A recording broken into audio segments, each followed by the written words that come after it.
the Sustainability Initiative had finally stopped pestering its humans with messages about terrestrial goings-on. It was 2226, and their current business needed to be kept a secret. With bated breath, the SI was planning on altering the perception of the hive-minded Oned Karek, such that a stretch of star systems known as the Primary Belt could be established as human possessions. To achieve this, all the new information streaming in from the analysis of these systems had to be carefully processed in the Night Garden. There was an Earth-like planet in the Cosmalian system at the north end of the Primary Belt. The SI got to work dumping prefabs all over the surface to give the impression it had been inhabited a long time.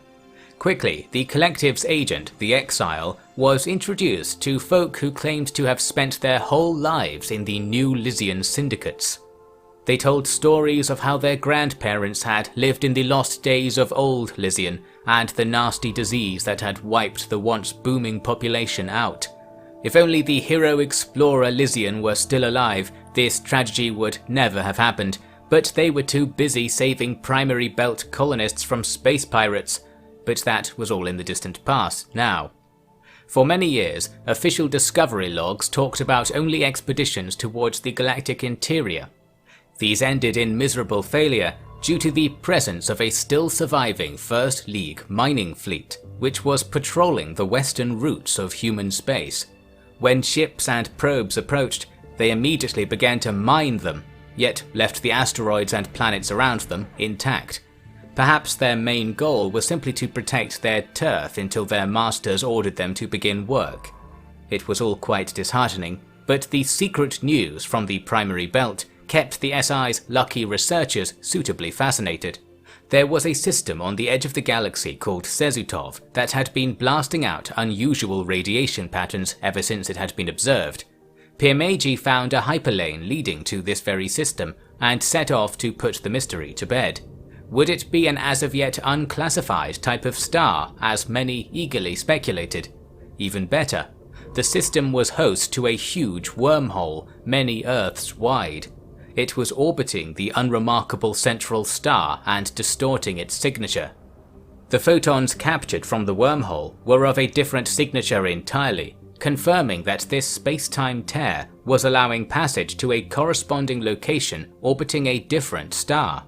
Only photons were making it across, however. A probe sent inside was smashed to pieces as it approached the threshold. Yet with the other side visible to the naked eye, it was impossible not to send more. A similar view must have been taken by the Uvazivani thousands of years prior. Their interest in the system was clear, most notably through a huge prism in low orbit of Sezutov, framed in carbon alloys and panelled with jade green glass. It was not a structure, but a ruin. Pieces of what had once been a large complex still orbited alongside it, tumbling around and occasionally emitting a fleck of molten metal. They had settled the system, in a sense. There was a large temperate planet with blue oceans and a lively tectonic arrangement. It had its own plant and animal life, but only a few Uvazivani structures dotted here and there. Meiji and her team recovered writings sketched into sandy trays. They called the world Prophet's Retreat and declared it a holy ground. They remarked with awe at how the asteroid belt in the system's interior would sometimes pass in front of the star, and more of that jade glass would create a mesmerizing spectral eclipse worthy of religious revelation. In overview, the planet's consistent climate and large size made it more suitable for human life than Earth, especially considering the unspoilt state of this Eden world. The Uvazivani knew it. Meiji's presence had been detected by long dormant listening posts, and a steady stream of threats was spat from the SI translation algorithms until Meiji and crew departed. It was made clear what the Ancient Empire and their unthinkable secret weapons were ready to do if Prophet's Retreat was violated. All this simply had to be passed on to the Oned Karek Collective, giving humans a nice excuse to have not obviously built up a rich region so close to the Collective's domain. Meiji contented herself to studying the so-called space cows instead. These were cosmic beings that flung themselves from planet to planet, supping on atmospheric goodness in low orbit, then launching themselves off to the next pasture. A curiosity, and one that drew sympathy from the humans, especially given what was likely to happen to these gentle grazers should the collective move on in. They had a bulky, easy-to-print shape, something like a very large squid or jellyfish, so the new Save the Whales campaign was easy to initiate.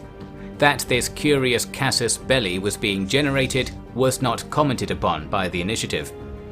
They weren't the only creatures washing through the terrestrial content filters. During what was dubbed the awkward decade of the 2230s, a task of infinite magnitude churned along.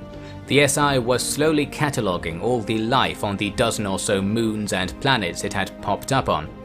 It would take many lifetimes to find all the nooks and crannies of a single world, and on the SI's withered budget, it was simply impossible. But the biggest, cutest, coolest and ugliest creatures of each world got special treatment.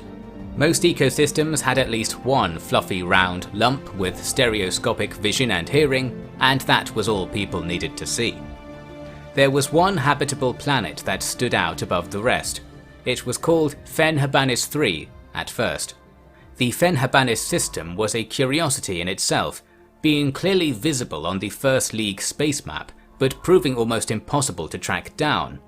Yushin eventually turned over a few asteroids and found a very small hyperlane that shot out towards the galactic rim. On the other end was Fenhabanis III, capital of the First League. It was an ecumenopolis, or world city. The whole planet was covered in piles upon piles of 2 million year dead civilization. It was a gold mine, academically and commercially. The air was breathable, but setting foot on the metallic upper strata of the surface kicked up trapped gases from the lost world below. Traversing the dead world was equal parts fascinating and depressing. Analysis of the fallen materials allowed reverse simulation to establish their rough original shape. Yushin constructed an image of a city defined by towers stretching high into the sky, and indeed deep into the ground, with uneven patches that might have been windows. In between the towers, ground-level construction was rarely more than 2 stories high and was sparsely arranged. However, other ruin simulations suggested that even more towers had been on those sites, only to be torn down. More text and data artifacts were recovered, and at last a complete translation of the First League script was possible. Doing so revealed the downfall of their capital world.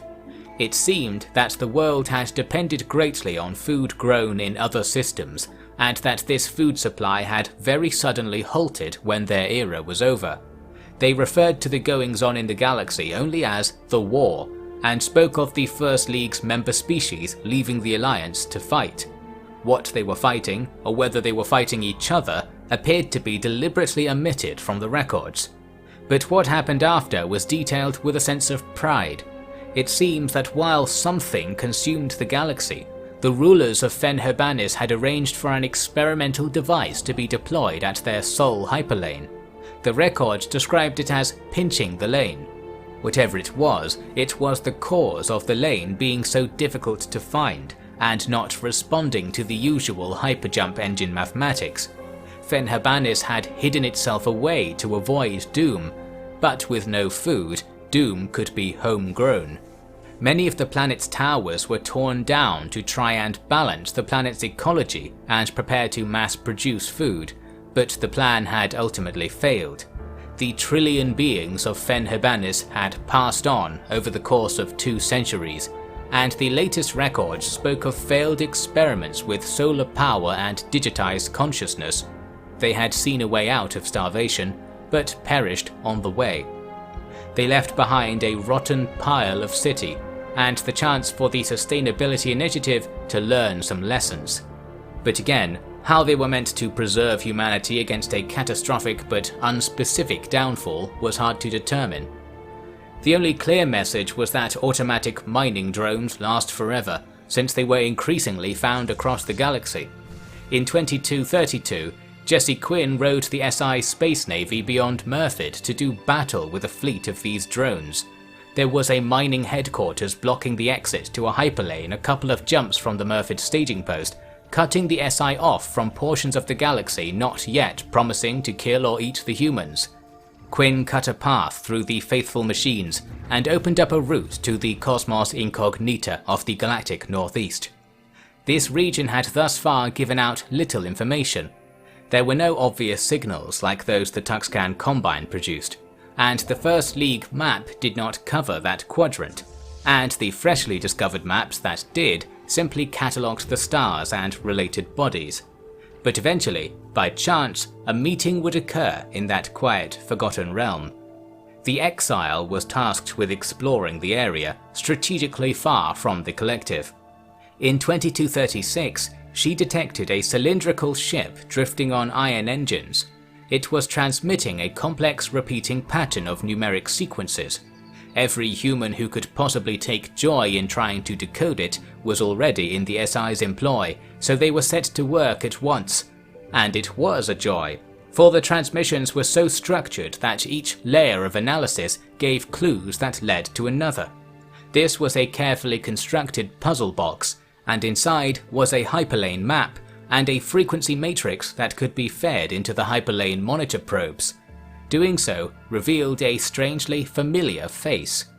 What appeared to be a bald human with a ridged scalp and blue skin was sending video data down the hyperlanes. They spoke in English with an accent mixing that of various Earth syndicates, but pausing for too long between phrases in order to take very sharp breaths. The phrases were rather pleasant. This figure introduced themselves as the elected envoy of the sovereign Bebaki coalition, Bebaki being the name of these blue-faced beings. When First Peer Torres answered the introduction, the envoy was alarmed. There were a lot of questions about how Torres's eyes, nose, mouth and lips were unmistakably Bebaki. Torres saw it the other way, of course. For both species, a Pandora's box of evolutionary history had burst open. The Bebaki weren't just humanoid, they were human-esque, and the probability of this happening without a shared history was infinitesimal.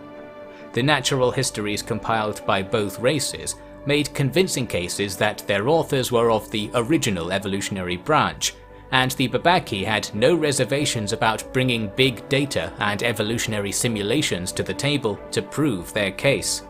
Such was their way, and that this was their way was a true gift. The Bebaki, as near human as they were, had grown up on a planet with sparse vegetation and plenty of permafrost. As such, they explained, they had developed their natural ingenuity and built great rings of ice in which their civilization made stride after stride. They had a tradition of acquiring deep understanding of a venture before embarking upon it, for in their history, their sparse planet gave no second chances. They looked before they leapt, and so while that made them seem a little less human, it brought them into the almost desperate arms of the Sustainability Initiative. The Sovereign Coalition had their own subject population of voters in virtual realms, but they were fully engaged with the terrestrial, not that the Bebaki made the virtual terrestrial distinction in that way. For them, the virtual world was a place of experiment, and the real world a place of execution. The popularity of scientific work among the population meant that while they were too a democracy, they had all the resources for academic pursuits they could ask for. How could an SI bureaucrat not immediately fall in love with this lost sister species? And they looked human enough, so the love could be perfectly hormonal too. Putting evolutionary past and future aside, the Bebaki had a lot to offer the humans. Most important was an invitation to the so-called Galactic community. For centuries, humans had wondered when a curtain would be pulled back and they would join a vibrant life that surely existed across the galaxy. At long last, they were brought in from the cold. First, the Bebaki introduced Torres to one Executor Shadligam, who was a large purple bag of lighter-than-air gases crowned with noduled tendrils. He was a Gorf, who biologically were best classified as a flying fungus. A machine was deftly translating the motions of his tendrils into a shrill-sounding Bebaki language, which then morphed again into carefully enunciated English, giving the gaseous blob a very dignified persona. These Gorf were the primary constituents of a polity called the Union of Gorfis. They were spacefaring and had been working with the Babaki for centuries. Their territories were somewhat intertwined, with the Gorf majority region being mostly on the other side of the Babaki region, which itself ran from 3 jumps west of Murfit to the northern edge of the galaxy. Together, the two powers were called the Interstellar Alliance. But who was calling them that? This was answered at the next round of introductions. Torres and the SI Council of Peers were invited to join a virtual meeting using software the Babaki had rapidly prototyped. Doing so led the humans into a chamber surrounded by walls of data readouts, which were being translated rapidly into each peer's language as they observed it. But they did not observe it for long, for right in front of them began to appear crowds of other attendees. There was a group of Babaki, just a single stoic drone of the Onid Karak, and a cadre of Tuxcan wearing armor as scaly as their skin. As for all the other unfamiliar faces, some introductions were in order. The SI realized that they were very late to the Galactic party. It so happened that human space had been cut off from a lot of the hyperlane system, both by its layout and by the presence of First League aggressors in their quadrant. The Galactic community was most amused to discover that the uncharted zone was crawling with hairy, scared-looking creatures. The matter of Babaki human symmetry elevated interest further. Thus the SI was rapidly interrogated by envoys of 3 more galactic powers. First were the Eurasian Harmonious Administration, who ruled the lanes on the other side of the Interstellar Alliance. Beyond them, in the northwestern corner of the galaxy, were the Silstek Sovereign Stars, another democratic union earmarked to join the alliance in the future. To their south, in the galaxy's western quadrant, was the Fajesivlin Holy Assembly. They also carried the spirit of democracy, but only because their religion told them to, which was most of the rationale behind everything else they did too. The Fajesivlin and Eurasians shared a bond in this regard, and they together called themselves the Pan-Galactic Coalition, a name that revealed their ambitions perhaps. All this was very nice, but the humans just wanted to know what these distant creatures looked like. To summarize, the Eurasians were small and thin, resembling a cross between a mole and a rabbit, with an evolutionary history to match. The Silstek were arthropods, resembling overgrown caterpillars with a disc-shaped sensory organ sitting upon their forend like a hat. The Fajesivlin were very close to what humans called fungal, looking like a mushroom grown to the height of a tree, with a bioluminescent trunk that did all the talking. In summary, they all appeared as strange to the humans as the humans appeared to them, and all the comparisons made to animals and plants of their home planets were just as rough and patronizing. What was this cast of assembled creatures doing? Politics. The meeting was the galaxy-wide negotiating table, developed over recent decades for the purpose of mass policy making. It was interspecies democracy, which came with a variety of challenges. First and foremost, the whole system could only run as fast as the species with the slowest decision-making process could allow. This ensured that the final say on any matter would go to the Gorfs, and that say would be had once every couple of years. The big issue on the table in 2238 was the mass adoption of recycling regulations. Yes, the SI had found their home among the stars. They cast their vote for the motion to begin the many stages of ratification. For the Onid Karak representative, also present for the first time, this was all fascinating, although perhaps only for it gave them more models for their spy masters to sculpt. Showing up late to the vote, if such a thing was possible, was the final power at the table, the Justcan hierarchy. This was a large autocratic empire of stocky, furry, well-dressed, goat-horned quadrupeds who occupied the southern quadrant of the galaxy. They were, in their own words, beyond democracy, but were perfectly happy to participate in the petty galactic polling. The Justcans explained to the SI that they enjoyed such a wealth of data on the goings-on of their population that democracy was a fruitless burden. Their autocrats were well aware what was best for their subjects, so they just got on with it. Again, the SI found themselves looking into a magic mirror and seeing what they most desired. The ways in which the galactic community reflected back onto the humans were perhaps the most impactful changes the SI experienced in this sudden era of diplomacy. After all, these other species did not have an enormous amount they wanted to say to the gangly humans. They were happy to speak to the Babaki and presume that humans were some vassal race of their wiser, bluer kin. Indeed, it was the Babaki who were credited when the SI built up the courage to present their findings on the First League to the Assembly. The SI was left in a state of anxiety, where they knew only one person at the party, and even that person was a little unnerved by the rather primal nature of their new guest. The SI were quick to insist that the behaviour of their subjects in the virtual was not to be taken as the SI's endorsed terrestrial philosophy. But again, the Babaki were not so able to make this distinction. At the metaphorical dinner table, the humans were seated at the far end next to the bad-mannered Tuxcan and close to the conspicuous Onid Karak who paced around their chair without sitting in it. It was from here that the SI would now have to evaluate their mission. A galaxy with enough energy and resources to carry humanity beyond the foreseeable future was probably not going to be at their disposal. And the risk remained that what they already had would end up being at the disposal of others. The long and groggy awakening of humanity as a galactic power was over. Now they were dropped into the middle of a great game, and it was sink or swim. It was time to show the galaxy what the thin-skinned mammals from the uncharted backwaters could do.